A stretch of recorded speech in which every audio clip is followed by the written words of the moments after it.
It's been a while since my last video and I had some free time, so I thought why not talk to all of you. Well, today's May 17th, and for all of you out there who don't know, it's International Day Against Homophobia and Transphobia, and this is a really important day just to think about. It's 2012 and there's still a hell of a lot of homophobia in the world, especially homophobic bullying and also transphobia, as the day said.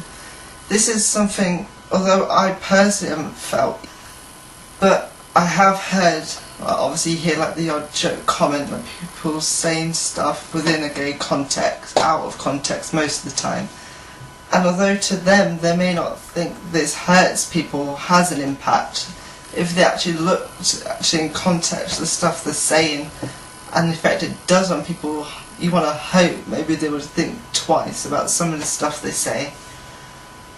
And this was a thing that's also with people of high school age and below hearing it, and I don't think there's anyone out there who doesn't feel some sort of effect whenever they hear of another teen suicide in the news, and I know I personally do. And although I don't personally know these people, knowing their story and seeing the stuff and hearing the stuff that they've gone through, and mostly gone so far to the point that people have taken their own lives, it just makes you think about, we're in 2012, it's the 21st century, things are developing all the time, and you would think that this is something that after hundreds and years of sort of prejudice in the world that would be better. And although a lot of strides have been made within the last 10 years or so, it's still something that we still have a long way to go when you look at things. And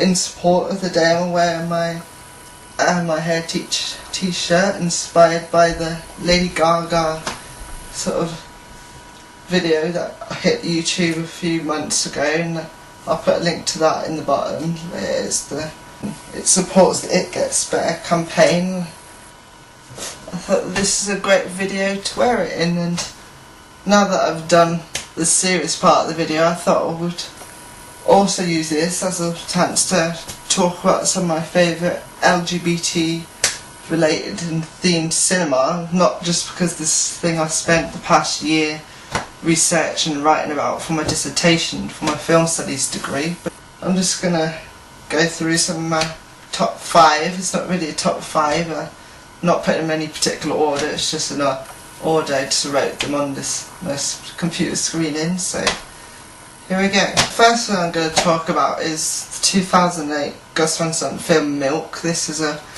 great film. It was the first sort of film that got me sort of more, although it was around about the time when the sort of Proposition 8 campaign California was at its drive, and I was reading about that in the news, and this film sort of got me more interested in the politics of the gay community and stuff that actually goes on, and that rather than just looking at stuff at face value, looking more at the political impact stuff have. And it's a film about Harvey Milk, one of the first elected gay politicians in San Francisco, and for this film I personally probably had never actually knew who he was or of these strides made. It sometimes makes me feel a little ignorant that this is a big sort of thing that happened in the 70s, stuff that I didn't actually know about. So this film helped me sort of look more into that, and it's a great film.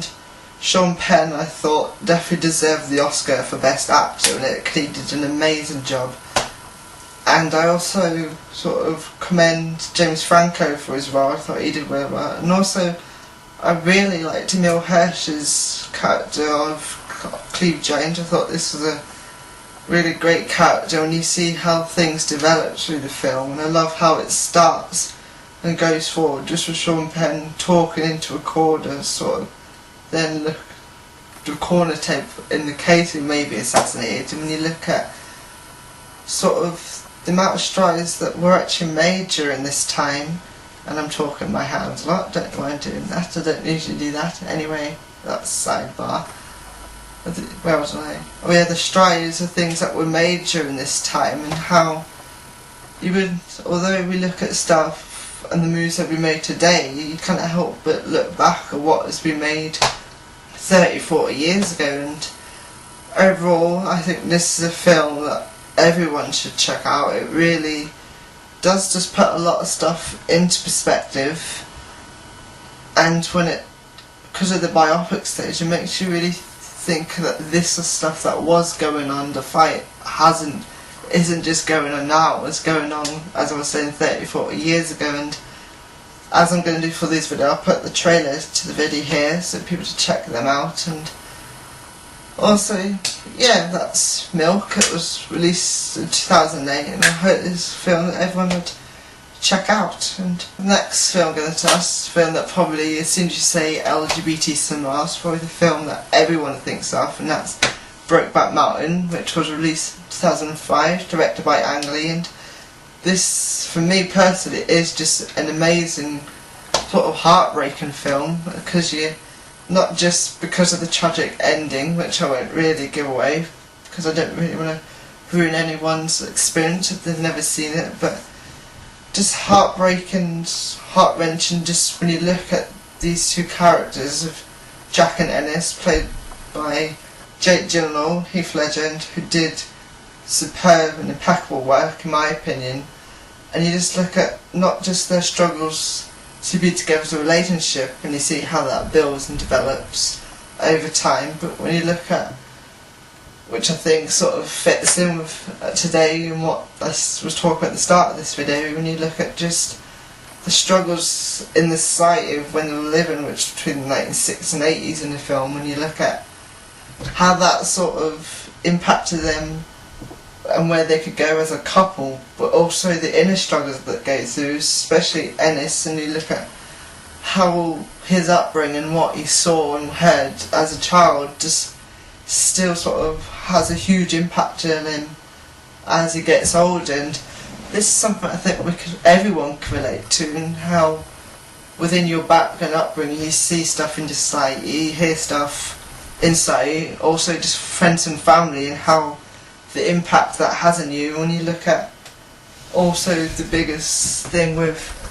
how expectations from family and society, how that sort of shape who you can become in the future and who you really want to be and hope to be and hopefully can be without being persecuted against. And I also think the supporting characters of Michelle Williams, who's one of my favourite actors from Dawson's Creek, love that show, and also Anne Hathaway. I think they do a really good job of showing like that the straight world within the film, and how that their characters impact on how far and where the characters Jack and Ennis actually go through the trajectory of the narrative. And again, I say it's quite a heartbreaking narrative, but also quite an empowering when you look at actually seeing sort of the strength of this unionship and how sort of the complexities of it. And that's something that I really get from this film, is just how complex the characters are and how that impacts within the narrative. And again, this is a great film. I'm sort of rambling on, I'm probably going to end up doing this for all these films, but anyway, that's another great film, Brokeback Mountain, another one everyone should check out. And as I said, I'll put the trailers to these films around here, so you can check them out and then hopefully use them. And although I'm not really don't know if I'm being that insightful to watch these films, but you could take that and hopefully would watch them and get the same experience that I felt with them, and add them hopefully to your collection. The next one I'm going to talk about is an independent film. It's released in 2007, and that's Shelter. It was directed by Jonah Markowitz, and as I say, it's an independent film. And I think it's just an amazing coming of age film, because it's not just about being gay and finding sort of the gay relationship, it's about someone just finding themselves and learning this new stuff about themselves, but also making strides towards going towards their dream as well. As follows with the character of Zach, played by Trevor Wright, who is also an inspiring artist, and you see how the art, which makes up a big sort of part of the narrative, you see him like doing his street art and thing, how that sort of the art that he does, and when you look at the bedroom scene and the art along the wall, how that is a big part of this character, which sort of puts him into context as the gay themes of the film actually take shape and develop, and this comes through his relationship with the character of Sean, played by Brad Rowe, and I think these two, they work really well together. And this film, I feel, although I feel it sort of gets impacted in sort of some of the shortcomings come from its length, I feel it could do with another sort of 25-30 minutes just to actually put a bit more depth into the development of their relationship and sort of the character development, because I feel they get together, then you have sort of the fight scene, and then that sort of is resolved and it sort of ends, and it all ends on a happy note. It's a positive note. Unlike the other two films which I'll discuss, and I won't really go into the endings of them, although with Milk, so with the assassination. But as I was saying, yeah, it's a positive film because I like how you see how their relationship grows. I think it goes really well and they work off each other well. It's not like you don't really feel like these are two straight actors trying hard to be gay, just within parentheses, to be gay. You sort of feel a natural bond between the two which comes forward through the screen, for me personally anyway. And mostly within the montage, within the Lie to Me montage, as I like to put it, with Shane Mack's song. And that's another thing that this film, which I think really adds another layer to it and almost becomes a character in its own right, and that's the soundtrack, which I feel not just adds to the sort of themes and ideas within the location of the film and sort of the surfer aspects. It's quite almost beachy surf sort of feel to the soundtrack, but I think it just helps add another lighter note to the film that sort of helps you get engrossed in it as you're following these characters towards finding themselves and towards finding that sort of overall union between the film. And you also have Tina Holmes' character, who, although wasn't my favourite character in 6 Feet Under, it's one of my all-time favourite shows. You can't really see it from there, but I've got the box set on top of my wardrobe.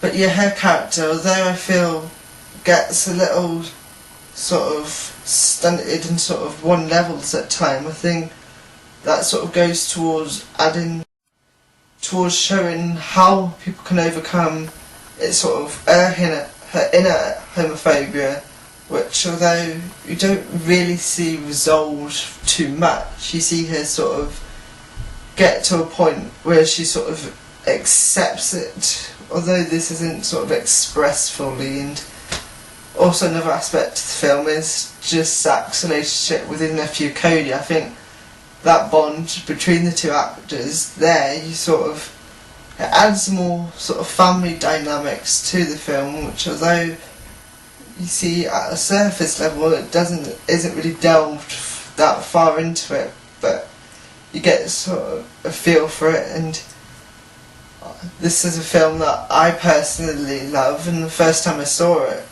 because at first I saw just the trailer for it online and it took a while for me to actually find it, to actually be able to watch it in full, but it's a film that I really enjoy. And like some of the next two films I'm going to discuss, I actually end up knowing it practically word for word and still almost find myself referenced to it at times with some scenes. And I hope it's a film that, although I still don't know if I'm being excited for my talk and I feel I just ramble on, I still nuts, but I hope this film people would check out. That's Shelter. And as I said, although I feel it could use sort of a longer running time just to get a bit more from it, it is a really good feel-good film. Hope everyone watch it, and again I'll put the trailer on here if you check that out. And yeah, that's Shelter.